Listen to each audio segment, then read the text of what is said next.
Here we see a lovely lady. A lady torn between herself and reality. This lady Fleshwad is stuck in a world of her own, but the world is stuck in quarantine. With the ability to draw, she has entered a new dimension, the quarantine zone. Hello, art friends. My name is Fleshwad, and today I have an r/no sleep horror series for you. This series was written by r/hyper obscura. I will leave all of his links down below, including the link to his own subreddit r/obscuratio. He's actually become one of my favorite authors, and he's also just released his own book, and you can find that on his subreddit as well. I seriously recommend checking it out, but beware, his stories are pretty creepy. So thank you so much to Hyper Obscura for letting me narrate this series. It is a 4-part series. Secondly, I want to give another huge thanks to Lucid Lupus for the killer intro. Get used to it, cuz I'll be using that in every video during quarantine. And lastly, thank you to Tanner Stokes for this beautiful background music, which is named Fleshwad's theme. I'm so happy with it, and there will be a second theme at the end. He creates the creepiest soundtracks. You can also find him in the description below. Alright, let's get started. My mom sent me some old home videos for my birthday, and now I'm running for my life. Posted by u/hyper obscura. I don't celebrate birthdays anymore. When you get older, you try to forget they even exist. You really don't need a reminder telling you you're slowly becoming an outdated dinosaur. And I've always found commemorating the harrowing approach of your own death a rather morbid notion. So I suppose having my birthday in the middle of a nationwide lockdown was somewhat of a godsend. That didn't stop my mother from sending me presents, though. She always found a way to annoy me in the best way possible, and she'd outfiddle the devil himself just to put a smile on my face. I don't know how she did it, but this morning, when I went to let Dave, my cat, out, I nearly tripped over it. An anonymous brown package just laying there, inside my flat. How the hell did she pull that off? I chuckled internally as I desperately tried to decipher what was scribbled on the front of the package. It was clearly in her handwriting. I'd recognize it anywhere. The worst effing handwriting you'll ever see. Like if you grabbed a crow, dipped its beak in ink, and let it peck randomly on the paper. To Jeffy, love, Mom. I yelled to Dave to hurry his up, but he wasn't having it, so I just closed the door and brought the package with me inside, carefully placing it down on the kitchen counter. Mom was a next-level prankster, so I made sure to investigate every inch of it, weighing it, gently shaking it, before finally opening it. I scratched my head in puzzlement. It wasn't much. Just a DVD, no notes or anything. My mom wasn't very technical, and the thought of her burning a DVD was quite frankly absurd. Did she even own a computer? Maybe Dad helped her out, or my brother? I guess there were ways she could have pulled it off. So I shrugged and plopped the thing into my laptop. After worrying discordantly for what felt like minutes, I was finally greeted with a single video file named Jeffy's Home Videos 86-90. I caught myself smiling sheepishly in the reflection on my screen. I didn't even know we had a video camera back then, so it was a very thoughtful surprise. Sort of an atypical gift from my mom, but I was still halfway expecting it all to be some elaborate prank. Maybe it was a Rickroll or something. But no, to my mild surprise, it seems like a pretty extensive collection of genuine home videos from the 80s, complete with ridiculous low-resolution graininess, horrible audio, and an abysmal cameraman. They seem to be in the wrong order though, starting when I was 4, then younger and younger. which to me proved that it was my technically challenged mom who compiled them. I sat for about half an hour, enjoying every second of the shaky cam time travel, reliving moments I'd entirely forgotten, laughing at how weird everybody looked back then, and boggling at how I was still alive. I was a stupid kid, always falling over and running into things. I sent my mom a picture of me and my bottle of wine, relishing the ancient videos, with the caption, "Thanks for the home videos, Mom. Best birthday gift ever." But then it got strange. I'd just finished watching the summer of '87 when we apparently spent the holiday out by my grandpa's cabin by the sea. I was 2 years old then, and my brother Justin must have been 5. It was a wonderful trip down non-memory lane since I had no recollection of it, and I was anxiously looking forward to my videos from my first year. I didn't have any photos or anything from back then. My mom said they must have been misplaced when they moved a decade ago, but she could never seem to find them again. It was the summer of '86, according to the date in the bottom left corner. A shaky cam, more than likely maneuvered by my dad. Looking over a tall white fence, a family of 3 was gathered on the other side. Husband, wife, and a tiny toddler. I didn't recognize any of them, but I suppose they must have been our neighbors. We moved every couple of years when I was a child. Something about my mom's work, so it was just an educated guess. There was some barely audible whispering as the camera was lowered, now facing the grass. I replayed this part several times, but I could never really hear what was said. Just fragments of it made sense. We move, leave, hurry, were the only words I could make out. Then the camera was raised once again, peering over the top of the fence. The family was gathered out by the front porch of a house. The toddler with his assumed mother, and the assumed father operating a hose, spraying water on assorted flowers. Then the camera moved again, focusing on the cheery face of my mom. She was wearing a bright red sun hat, real cheesy looking, and the first time I saw it, I giggled uncontrollably. "Let's do it," she said, grinning widely. A chill ran down my spine. Those exact words have no meaning without context, you know? Could point to absolutely anything. Let's do it, let's go get ice cream. Let's do it, let's drive down to the beach.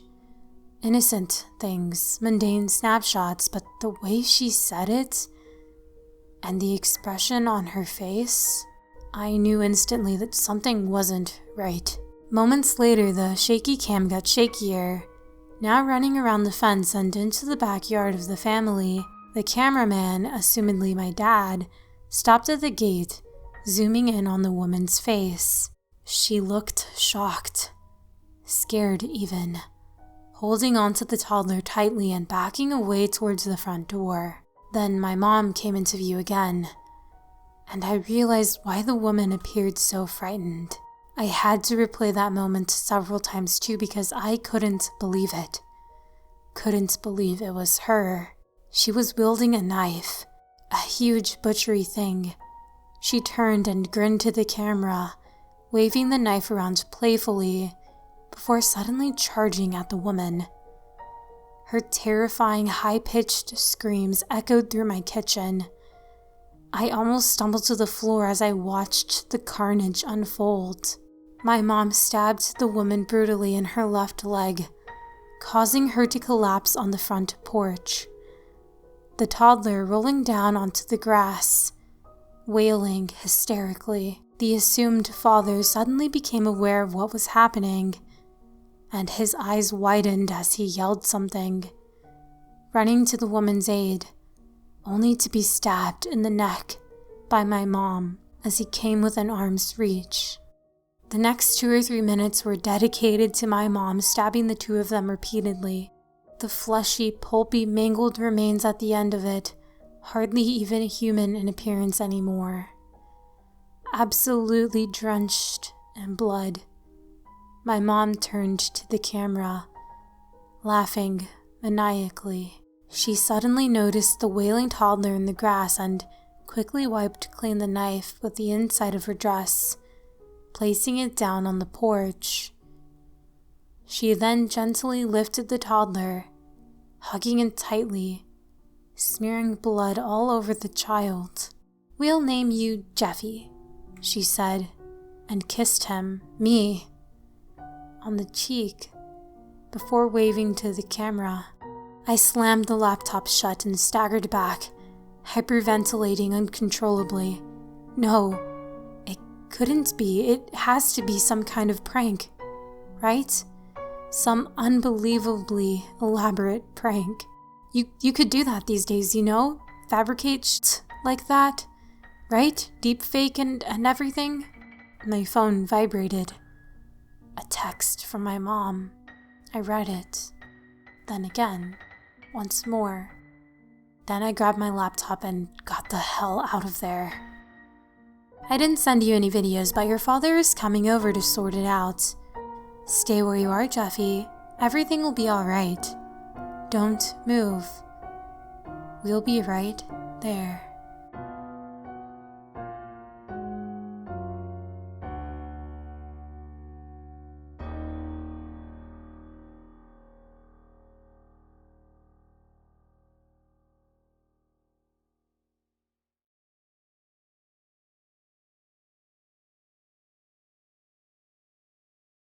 I'm sorry I haven't been able to update sooner, but it's been a crazy couple of days, and quite frankly, it wasn't on the top of my to-do list given the urgency of my current situation.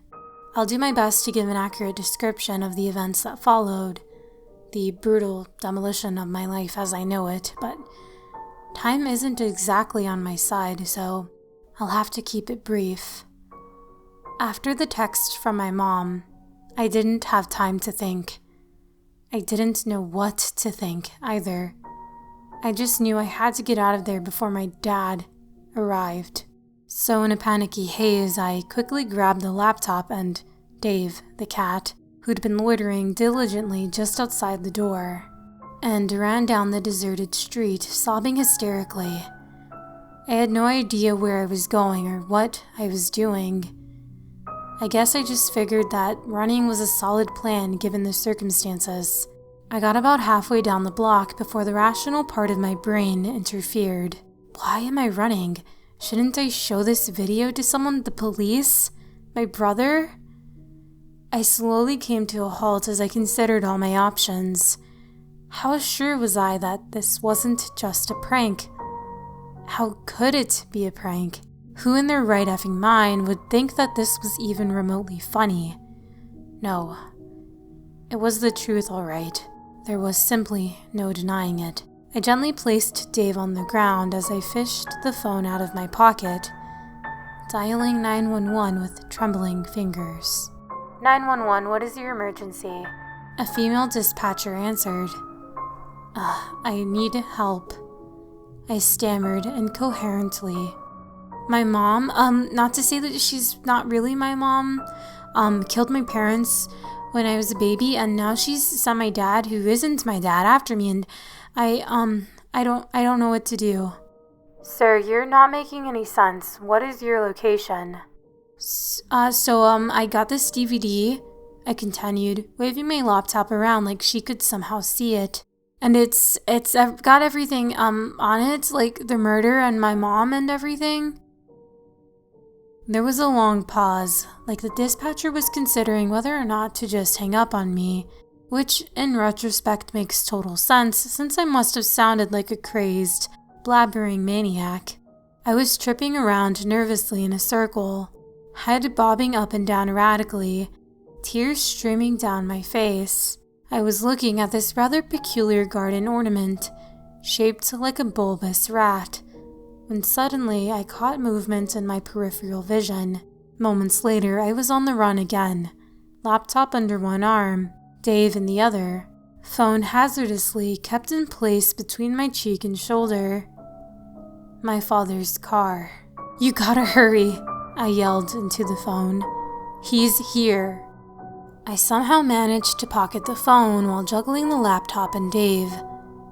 Stumbling down the street aimlessly, I could hear the sound of the car tires approaching from behind. My dad, more than likely, and in a moment of panic I decided to run up to a random apartment, banging on the front door awkwardly with my elbow. I saw movement behind the curtains and a pair of inquisitive eyes glancing at me briefly, before disappearing again. Of course, they weren't gonna let me in. I was a grown man in pajamas, carrying a laptop and a fat cat named Dave, but I was hoping they'd call the cops on me. "Jeffy," my dad's voice beckoned from behind. "Please, son, get in the car.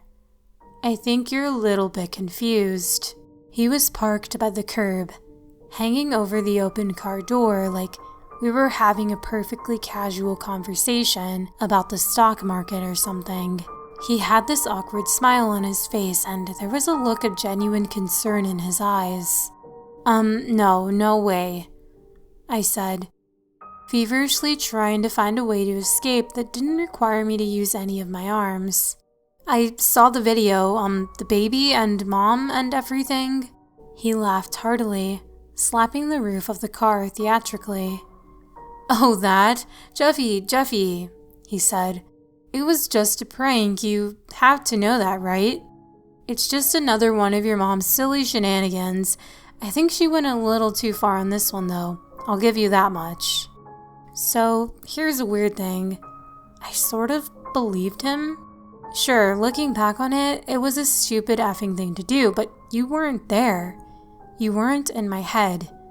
You don't know them like I did. They were just so painfully dull, you know? A boring old couple. Nothing about them ever stood out. They were normal. So unbelievably normal. And a 5-minute video can't undo decades of carefully planned indoctrination. Yeah, I mean, okay, I said, hanging my head in shame. And I did feel shame right then. Ashamed I'd made such a fool of myself. Ashamed I'd accused my parents of something so utterly heinous. That's how deep it went. That's how easy it was for them to control me. "That's a good boy," my dad said, patting me on the back as I climbed into the back seat. Dave was getting fairly fed up with all the back and forth, and he'd scratched me up pretty severely on my panicky half-planned escape. So I focused on calming him down. "Where are we going?" I inquired, staring at the window idly.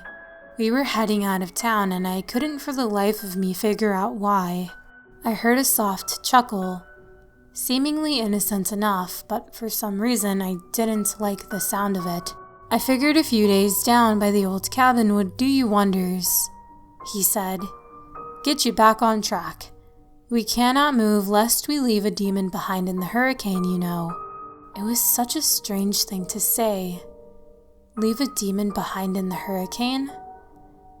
And I couldn't shake the feeling I'd heard it somewhere before. I swallowed deeply as the familiar comfort of the concrete scenery was rapidly replaced by the ominous depths of the dark woods. "So how did Mom do it?" I asked. "How did she make the video?" I stared at my dad's neck as I asked the question, and noticed a slight twitch as the seemingly innocent inquiry registered. "Oh, you know," he shrugged. "Computer programs and such." "Yeah, but which one?" It seemed very sophisticated. "I mean, your brother helped her," he squirmed. "Yes, they spent all of last weekend on it, complicated stuff." "Justin was there last weekend? During the lockdown?" I asked, gently placing Dave on the floor below me. "He drove 2 hours for that." He didn't respond right away, briefly glancing at me in the rearview mirror. I could tell that he was having a hard time keeping up with his rather poorly executed lies. "Yes, I mean, we planned it for months, so we couldn't, cancel it because of some silly old bug." "That, makes sense, yeah," I lied. He let out a sigh of relief, and I could see the smile returning to his face. The next part I didn't really think through. It was an impulsive decision, you could say. An act of misguided self-preservation mixed with varying degrees of rage and fear. He didn't see it coming, I'll tell you that much. An arm around his neck, squeezing as hard as I possibly could. The part I didn't really think through was obviously the fact that he was operating a moving vehicle at high speed. If you've ever been in a car accident, especially one where the car sort of flips midair, you might have experienced a certain calmness as you come to accept the finality of your imminent death. You know there's nothing you can do. You'll soon enough suffer the lethal impact of the violent collision. So you sort of sit back, metaphorically speaking, readying yourself for the inevitable conclusion. But sometimes you'll make it. Sometimes you'll climb out of the flaming wreckage, laptop and Dave in hand, leaving the unconscious, fatally wounded body of your murderous fake father behind to burn slowly to death in the most horrible way imaginable. And that's okay. That's great, even. Just go with it, I say. There was nothing around for miles, and I was in a pretty bad shape. I stumbled confusedly into the dark woods, not knowing what to do or where to go. I just knew I had to get away from the car, away from the flames, away from everything. I can't say for how long I wandered around in a dazed stupor, but it was getting dark when I found the old cabin. It wasn't much, nothing more than a shed really, but it was enough. I managed to crack open a window and climb inside, finally allowing poor fat Dave to roam on his lonesome for a few.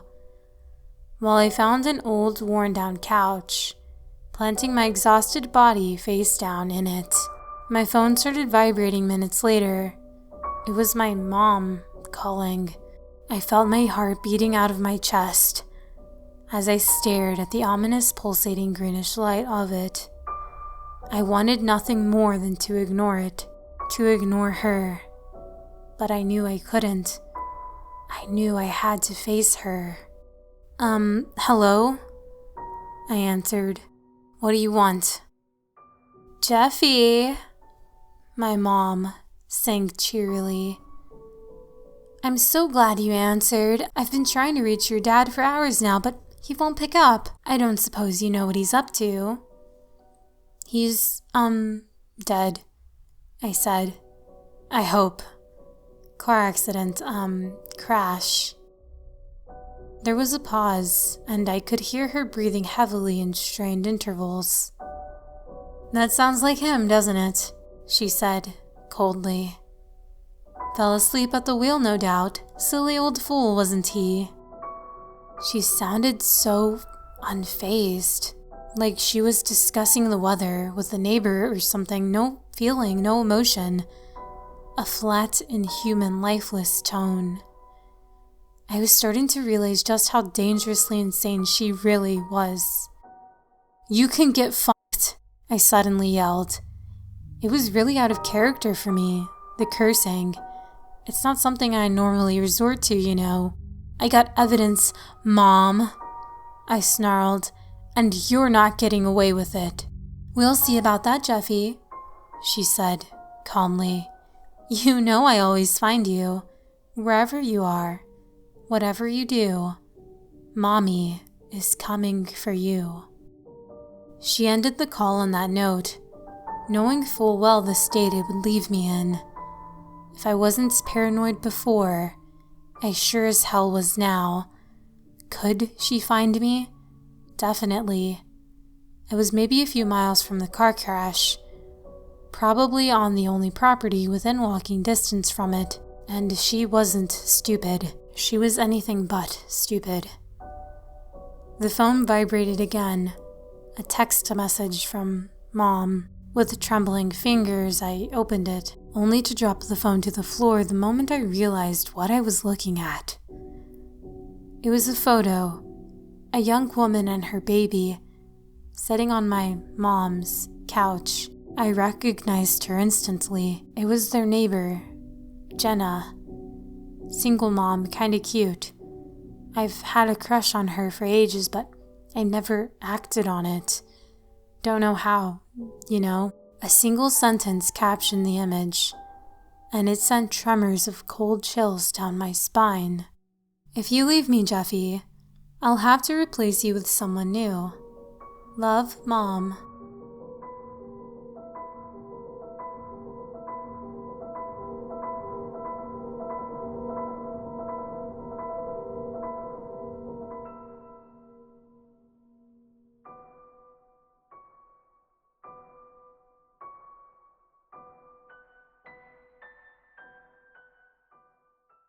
What does a sane mind look like when subjugated by waves of unrelenting madness? An innocent home video turned into murderous slaughter. Normal, loving parents morphing into deceitful, homicidal maniacs. The very foundation under my metaphorical feet disappearing, leaving my fragile psyche spiraling into the unknown abyss. Yes, I tend to get just a little bit philosophical when I'm under a lot of stress. I suppose under normal circumstances, it helps calm my nerves.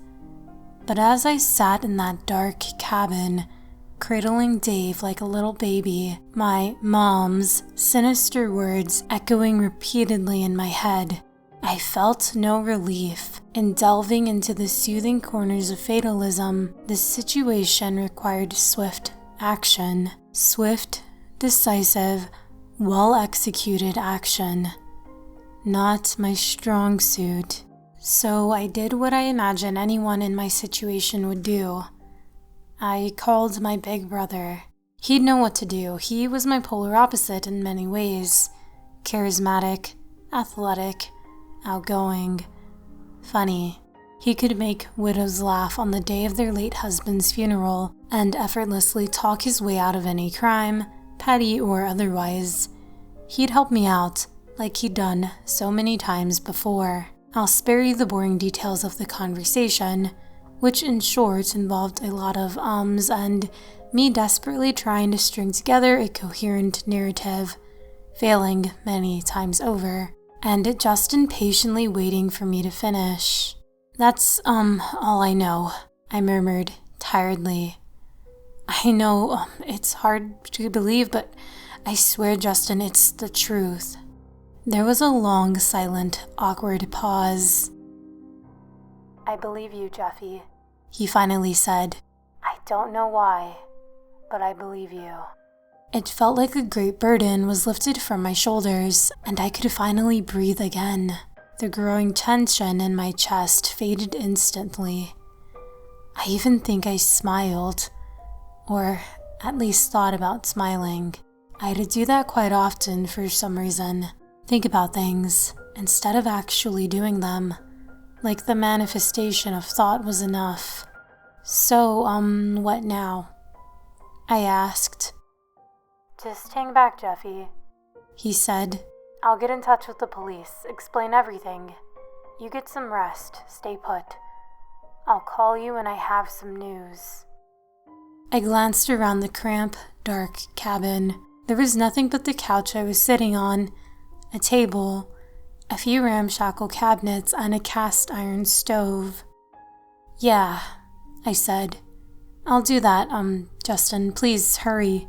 Okay, you know, I don't like waiting. Will do, Jeffy, will do, he said reassuringly before hanging up. I sat in the darkness for a while, staring at nothing except dull wooden walls, trying to make some sense of everything that had happened. It didn't. Nothing made sense anymore. And I had a hard time figuring out how anything could ever make sense again. It was like my whole life had been an illusion, an impossibly elaborate magic trick, where I was the poor white rabbit stuffed in the hat all this time, obscured and hidden from heinous reality. I guess I must have dozed off at some point, collapsed in exhaustion. I know it wasn't a dreamless sleep either, because I remember swimming in rivers of blood, but I care not to dwell on the details of it. Doesn't help with my anxiety. Doesn't help with my sanity. I woke up sweating and shivering and hurting to the vague sensation of my phone buzzing. I'd been asleep for at least 12 hours, but it felt like barely a minute, and the vibrant rays of the sun blinded me as I stumbled to my feet. My body felt battered and beaten, almost like I'd been in a car crash, and it took me a moment or two to realize that, yes, that's exactly what had happened. Justin? I muttered weakly. Did you fix it? Can I come home? There was no answer, just silence. I waited patiently for maybe 30 seconds, every so often checking if the call was still active. Justin? I queried once more. Jeffy, Justin said, voice trembling. You need to stay put, okay? Don't move, you hear me? Help is on the way, alright? I stammered confusedly. I don't understand. Did they find Dad? Did they find Mom? Is she in jail? I found Dave, chilling in the warm sun behind the couch, and gently lifted him up with one arm. He was a support animal of sorts, I suppose. I always felt calmer while holding him. They oathed, Justin whispered, his voice cracking, like he was crying or trying to avoid crying, and it really put me on edge. Justin never cried. They found Jenna at Mom and Dad's. She's dead. Jeffy, stabbed, murdered, blood all over, absolute fucking mess. Oathed. And, Mom? I asked. Did they find Mom? Missing. Gone. Justin sighed. But that's not all, Jeffy. The baby. The baby, Jenna's baby. Shh. The baby is missing too, nowhere to be found. Oh, I muttered. That's, not good, is it? No, Jeffy, that's not good at all, he said, a slight hint of annoyance in his tone. But listen, the cops want to talk to you. It's real important, Jeffy. Just, stay put. Don't run. It won't look good if you run, Jeffy. Okay, I said. But why can't I just come home?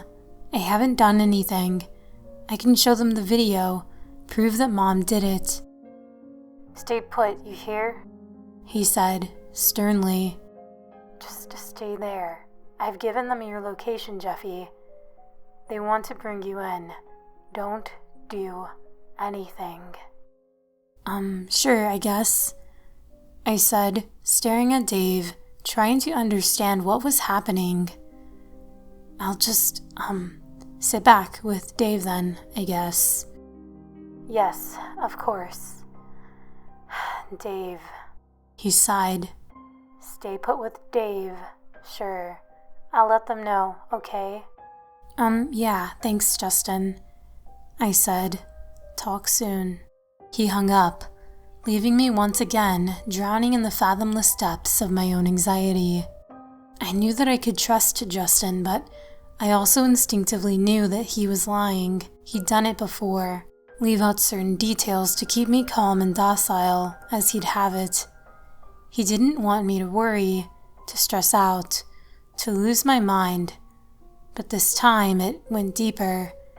This time I'm not sure he believed me. Or worse yet, he didn't trust me. I couldn't know for sure what the police had told him, or what he told the police. So in my rather feverish state of mind, I did the exact opposite of what he ordered me to do.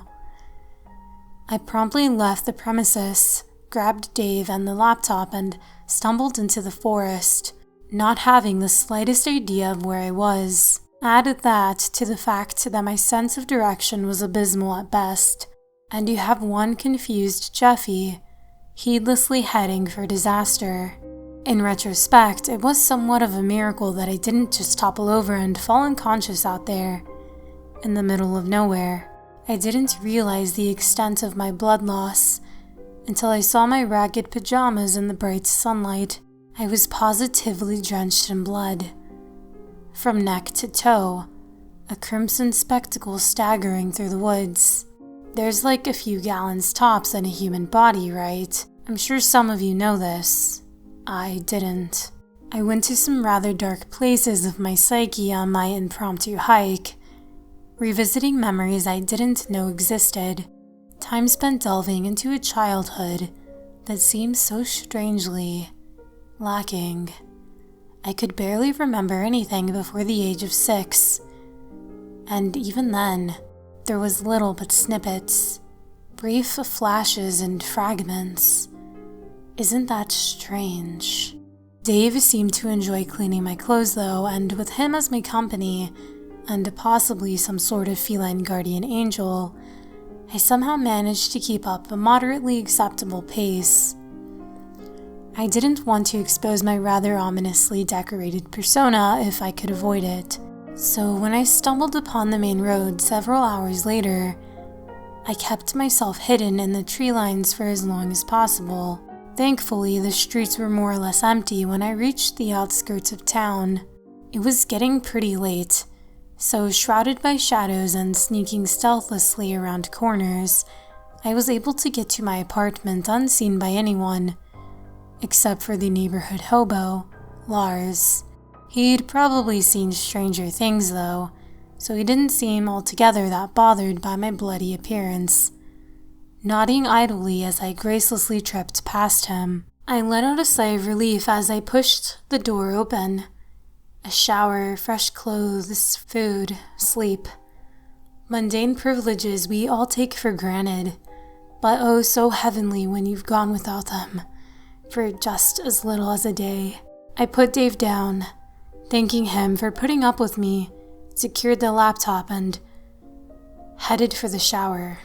I was halfway into the bathroom when I noticed the smell. I say noticed, but in reality it was more like a pungent punch right up in my nostrils. I doubled over on the floor, more or less instantly, retching half of my lungs, the other half desperately hiding behind other organs. A flood of memories overcame me as I lay there gasping for air, but they all seemed so false, like they'd happened to someone else. Flashes of screams and blood and death, tears and pain and torment. I managed to stumble to my feet, switching on the light as I did. The sight that unfolded sent me sprawling to the floor once more. There was a thing in the bathtub. Once human, I'm sure, but now in pieces. I'd say dozens of them, limbs, organs, guts, bobbing around in a pool of blood and other fluids that probably belongs on the inside of the body. I resorted to crawling out of there, slamming the door shut the moment I crossed the threshold. I spent the next 5 minutes hyperventilating on the floor. There was an image etched into my mind. A head, a face, floating around in the pond of rotting remains like a grotesque parody of a rubber duck. A face I instantly recognized. A head I'd seen so many times before. It was my mom. I anxiously fumbled with my phone, knowing there was only one person I could call, but I was immediately greeted by a bunch of unread messages and missed calls. All from Justin. I guess I hadn't noticed. I opened the messages, feeling an unrelenting dread rising as I rapidly read through them. Justin. Are you still there? The cops are coming now. Don't move. Justin. They should be right outside now. Don't move. Stay put, Jeffy. Justin. They're inside. Can't find you. Where are you? Stay where you are and call me. Justin. Where are you, you f***ing I told you to stay put. Justin. Funk you, Jeffy. Where are you? Justin. You're fucking dead. when I find you, Jeffy.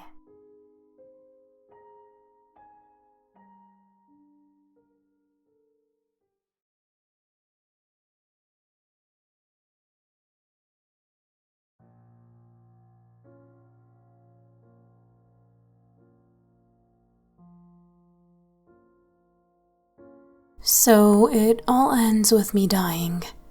Not literally, of course. Not figuratively either. Philosophically, maybe. How did we get here? How does a simple home video lead to such violence, death, and the utter dismantlement of my perceived reality? I guess that's what you're here to find out. Justin kept trying to call me, kept sending me messages, but I was still in no condition to respond.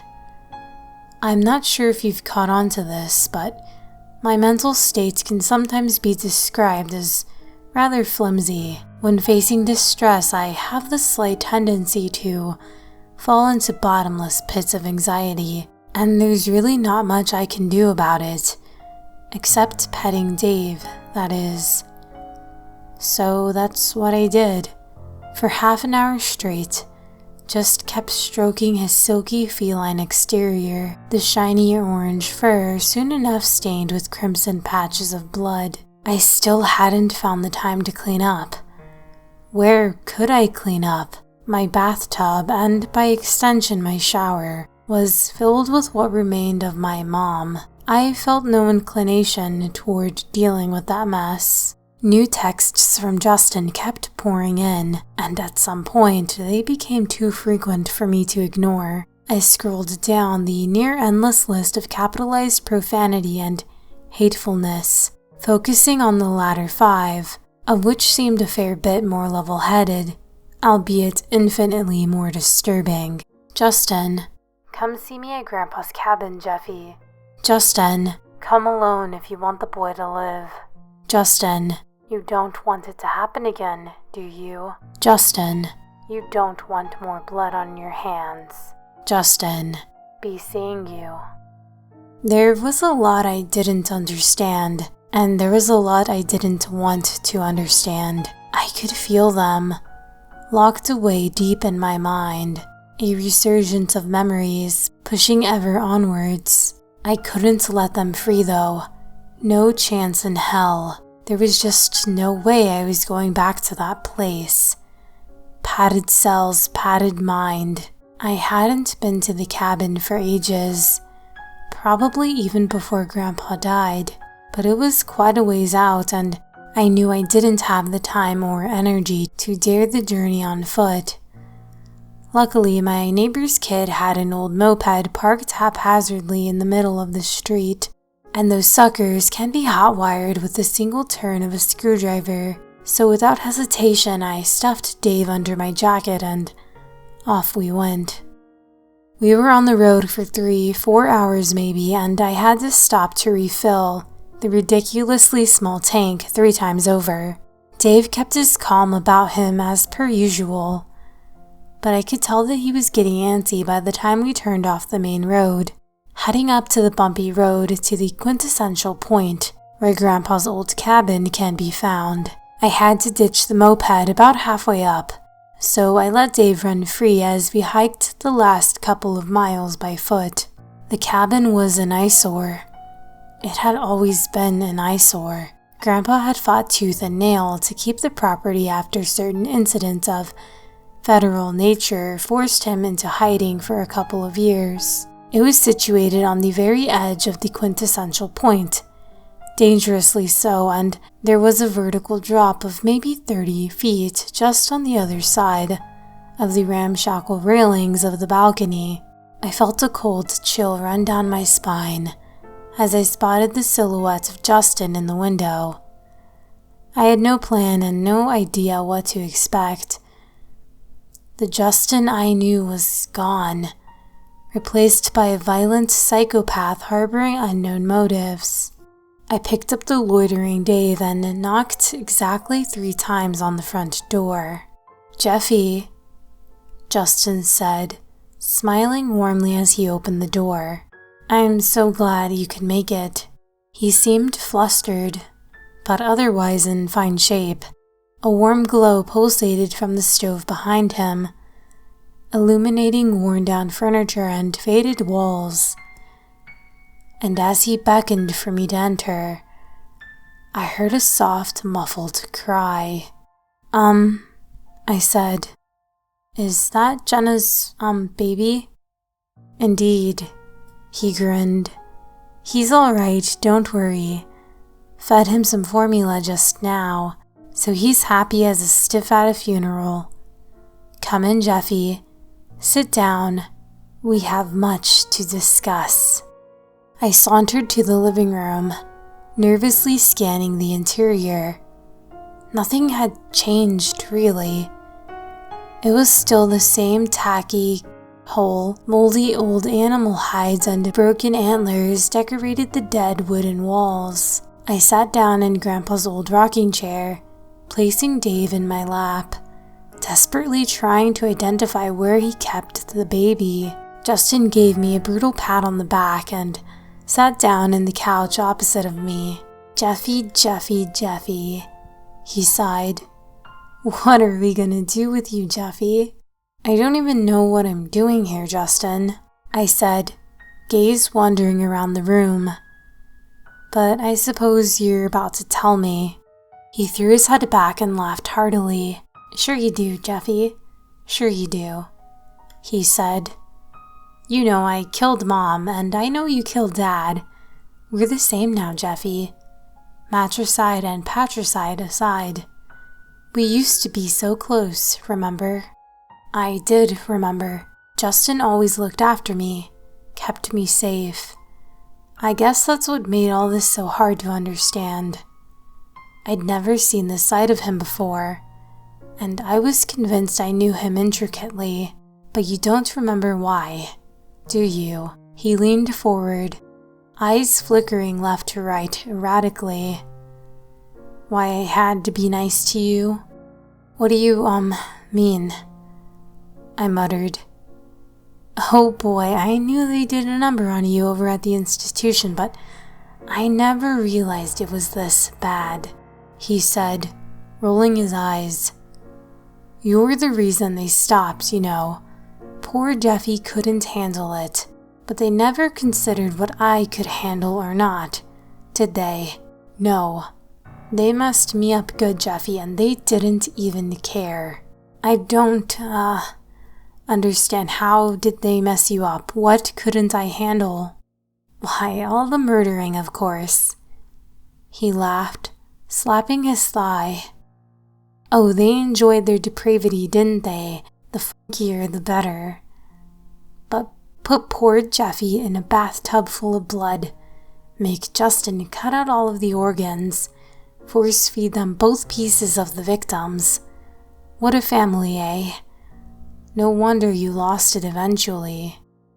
The memories came flooding back to me, screams, rivers of blood, the leathery texture of an undercooked kidney, a knife in my hand, and an old, ugly, heinous face. Grandpa was the worst of the lot, truth be told. I think they were happy when you slaughtered him. That's when they stopped, you know. That's when they sent you to that place. I don't remember." "No, you don't, do you?" he said coldly. "They couldn't get you to talk for months, and when you finally did, you couldn't remember anything. Just kept mumbling the same name over and over. Dave, Dave, Dave." I stared at Dave. He stared back, purring contently. "What do you mean? What Dave? Did I know a Dave back then? Is that why I instantly named my cat Dave?" "There is no cat, Jeffy," he yelled. "Think about it, for God's sake. How long have you had him now? 30 years? That's some old cat you got there, buddy." No, I stammered. "You're wrong, Justin. He's right here. I can see him. I can feel him." "For f***'s sake, I don't care." Justin stood up and calmly walked toward the kitchen cabinet, Keep your imaginary friend, it really doesn't fucking matter. In fact, it will make this whole thing a lot easier to sell. He opened one of the cabinets, the one at the very top, and suddenly the muffled cries became louder. You see, I want to start my own family, he said, carefully lifting down the baby boy. But I need a demon in the hurricane. What does that mean? I said. I don't understand. Oh, surely you remember. It was Grandpa's family mantra. We cannot move lest we leave a demon behind in the hurricane. It's an overly pompous way of saying that we always need a scapegoat. I mean, think about it. How do you suppose they got away with all those murders? The only reason they did is because they consistently set up some poor schmuck to take the fall. And I'm your demon? Look, I didn't plan for it to end this way. I just wanted you dead, Jeffy, that's all.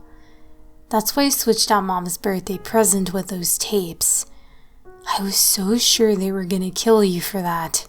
He gently rocked the baby back and forth, humming a beautiful tune. But here's the kicker, Jeffy, they weren't even going to hurt you. Not initially, anyway. Mom just wanted Dad to bring you here to keep you safe, to calm you down. So I lost it. Fucking killed her. Why did you want me dead? What have I, ever done to you? I said, tears rapidly forming in my eyes. I couldn't believe what I was hearing. I really thought I'd reached the bottom of the rabbit hole, but there was obviously more. Nothing personal, buddy. He smiled. Just wanted them to feel pain. They really loved you, Jeffy. Can't for the life of me understand why, but they did. Me? Not so much. I guess I reminded them too much of Grandpa. Or perhaps themselves. Jenna's baby changed my mind though.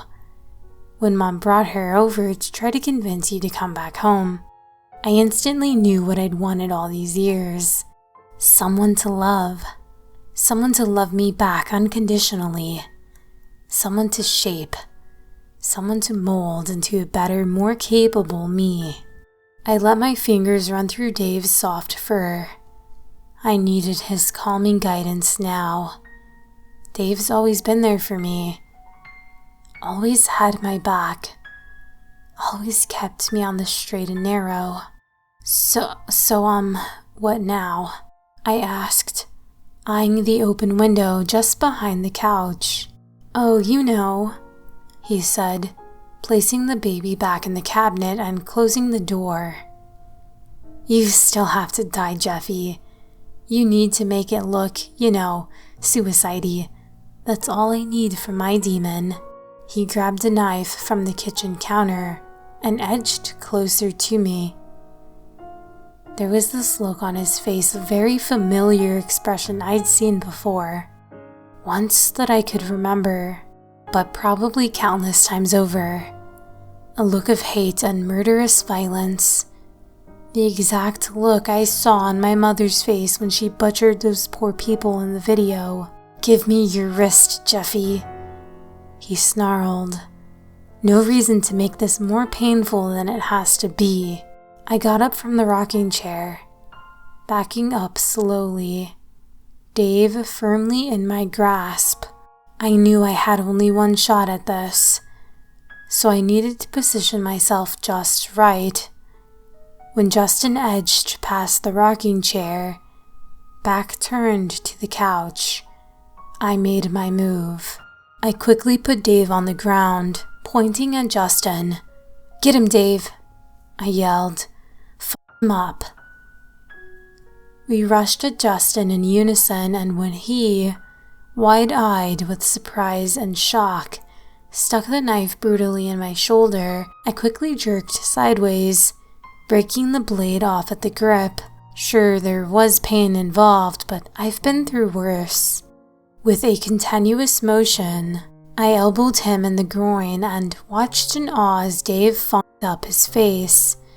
That cat had some unreal moves, let me tell you. Justin stumbled back, and when he clumsily hit the couch, I charged at him with what little was left of my stamina, sending him tumbling through the open window. There was shattering of glass, a whole lot of blood, and horrible screams as Justin and Dave rolled around, slipping under the ramshackle railing, suddenly free-falling the 30 feet down to the jagged rock foundation below. I heard a sound that I can't accurately describe, but I'm often reminded of it when I hear a butcher working with raw meat. Squishy, meaty sounds. I collapsed on the floor, desperately heaving for my breath. I would have passed out on the spot if it wasn't for the muffled crying coming from the cabinet. I stumbled to my feet, staggering towards it, gently lifting him down. He felt a lot like Dave. Same weight, different texture though. I sat down in the couch, momentarily lost in those bright blue peepers of his. Maybe I wanted my own family too. Maybe Justin could be my demon in the hurricane. But no, I wasn't them. I wasn't Grandpa, or Mom, or Dad, or even Justin. So I called the police, this time more than able to string together the correct words, describing in vivid detail everything from start to finish.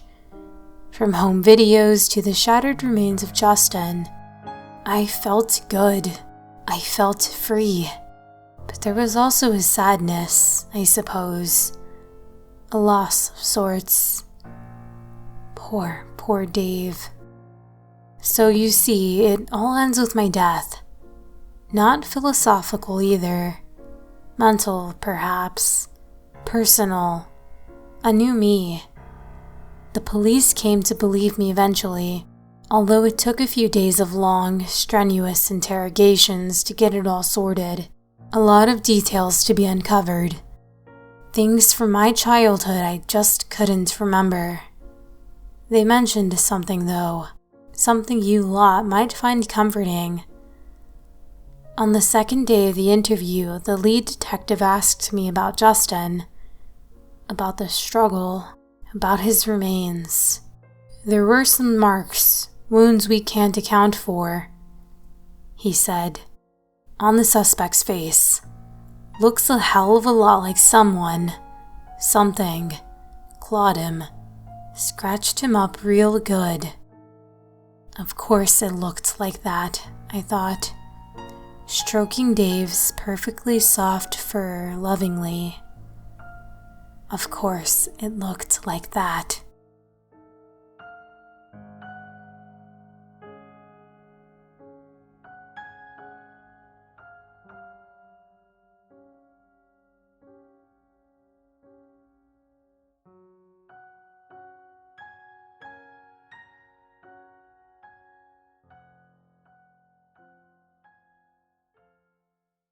Huge thank you once again to Hyper Obscura. Don't forget to check out his subreddit for more horror stories. And once again, the background music at the end and right here was created by Tanner Stokes. I hope you guys enjoyed the series and the art. Let me know what you thought down below. Thank you so much for watching, art friends. Until the next video, bye.